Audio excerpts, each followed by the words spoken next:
മുൻപൊക്കെ item dance വിഭാഗത്തിൽപ്പെടുത്താവുന്ന ഗാനങ്ങൾ മലയാള സിനിമകളിലും അളവിൽ കവിഞ്ഞുണ്ടായിരുന്നു. എന്നാൽ റിയലിസ്റ്റിക് സിനിമകളുടെ വരവോടെ അവയിൽ ഗണ്യമായ കുറവുണ്ടായി. പക്ഷേ തമിഴ്, കന്നഡ, തെലുങ്ക്, ബോളിവുഡ് സിനിമകളിൽ ഐറ്റം സോങ്ങിനും ഡാൻസിനും ഒരു കുറവും സംഭവിക്കുകയോ അതിന്റെ സ്വീകാര്യത ഇല്ലാതാവുകയോ ചെയ്തിട്ടില്ല. മുൻപൊക്കെ ഐറ്റം ഡാൻസിൽ സ്പെഷ്യലൈസ്ഡ് എന്ന് വിശേഷിപ്പിക്കാവുന്ന നടിമാരുണ്ടായിരുന്നു.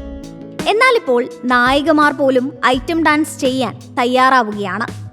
അത്തരത്തിൽ ഇപ്പോൾ ഇന്ത്യൻ സിനിമയിൽ ഐറ്റം ഡാൻസിലൂടെ വൈറലായ താരങ്ങളെയും അവരുടെ ആദ്യകാല പ്രതിഫലവും പരിശോധിക്കാം. അടുത്തിടെ ഐറ്റം ഡാൻസിലേക്ക് കടന്ന നായിക നടിമാർ വരെ കോടികളാണ് 5 മിനിറ്റ് പാട്ടിന് ചുവട് വയ്ക്കുന്നതിന് വാങ്ങുന്നത്. പുഷ്പ ഇറങ്ങുന്നത് വരെ സാമന്ത കൈവയ്ക്കാത്ത ഒരു മേഖലയായിരുന്നു ഐറ്റം ഡാൻസ്. സാമന്ത നായികയായ സിനിമയിൽ പോലും ബോളിവുഡിലെ ഐറ്റം ഡാൻസ് സ്പെഷ്യലിസ്റ്റുകളാണ് അത്തരം പാട്ടുകളിൽ ചുവട് വെച്ചിരുന്നത്. എന്നാൽ അഭിനയം മാത്രമല്ല, ഐറ്റം ഡാൻസും നിഷ്പ്രയാസം താൻ കൈകാര്യം ചെയ്യുമെന്ന് ഊ അണ്ടവ എന്ന സോങ്ങിലൂടെ സാമന്ത തെളിയിച്ചു. എല്ലാവരെയും അത്ഭുതപ്പെടുത്തുന്ന മെയ്വഴക്കവും ഡാൻസുമായിരുന്നു പുഷ്പയിലെ ഈ സോങ്ങിന് സാമന്ത കാഴ്ചവെച്ചത്.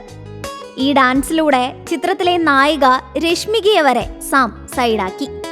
വിവിധ ഭാഷകളിൽ നിന്നായി ഈ ഗാനത്തിന് മികച്ച പ്രതികരണങ്ങളാണ് ലഭിച്ചത്. ഈ ഗാനത്തിൽ പെർഫോം ചെയ്യാൻ വേണ്ടി മാത്രം നടി 5 കോടിയോളം രൂപ ഈടാക്കിയെന്നാണ് റിപ്പോർട്ടുകൾ.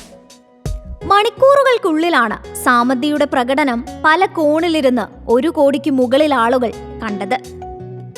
ഐറ്റം ഡാൻസിന്റെ കാര്യത്തിൽ തെന്നിന്ത്യൻ സിനിമ ബോളിവുഡിനോട് മത്സരിക്കുന്നത് തമന്ന ഭാട്ടിയെ മുന്നിൽ നിർത്തിയാണ്. കാവാലയ്യ സോങ്ങിന് മുൻപ് ഒട്ടനവധി ഐറ്റം സോങ്ങുകളിൽ തമന്ന ഗംഭീര പ്രകടനം കാഴ്ചവെച്ചിട്ടുണ്ട്. തമന്ന ഭാട്ടിയ അഭിനയം കൊണ്ടും നൃത്തം കൊണ്ടും എന്നും പ്രേക്ഷകരെ വിസ്മയിപ്പിച്ചിട്ടേ ഉള്ളൂ. നൃത്ത ചുവടുകൾ കൊണ്ട് ആരാധകരെ ആകർഷിക്കുന്നതിൽ നടി ഒരിക്കലും പരാജയപ്പെട്ടിട്ടില്ല. ഒരു ഐറ്റം സോങ്ങിൽ പെർഫോം ചെയ്യുന്നതിന് തുടക്കകാലത്ത് തന്നെ 50 ലക്ഷം താരത്തിന് പ്രതിഫലമായി കിട്ടിയിരുന്നു. ദിൽബറും സാക്കി സാക്കി ഡാൻസ് നമ്പറുമാണ് നോറ ഫത്തേഹി എന്ന ബോളിവുഡ് നടിയെ മലയാളികൾക്ക് സുപരിചിതയാക്കിയത്. ദിൽബർ, സാക്കി സാക്കി, കമരിയ, നാച്ച് മേരി റാണി തുടങ്ങിയ നോറ ഫത്തേഹി ഐറ്റം ഡാൻസുകൾ സിനിമാ പ്രേമികൾ ഒരു കാലത്തും മറക്കാനിടയില്ല. തുടക്കകാലത്ത് നോറ 50 ലക്ഷം മുതൽ 1 കോടി രൂപ വരെയാണ് പ്രതിഫലം വാങ്ങിയിരുന്നത്. നടി സണ്ണി ലിയോണി തന്റെ വിസ്മയിപ്പിക്കുന്ന നൃത്ത ചുവടുകൾ കൊണ്ട് സ്ക്രീനിൽ തീ പടർത്തുന്നതിൽ ഒരു കാലത്തും പരാജയപ്പെടാറില്ല. ബേബി ഡോൾ, ലൈല മെയിൻ ലൈല തുടങ്ങിയ താരത്തിന്റെ പാട്ടുകൾ എന്നും നമ്പർ 1 ആണ്.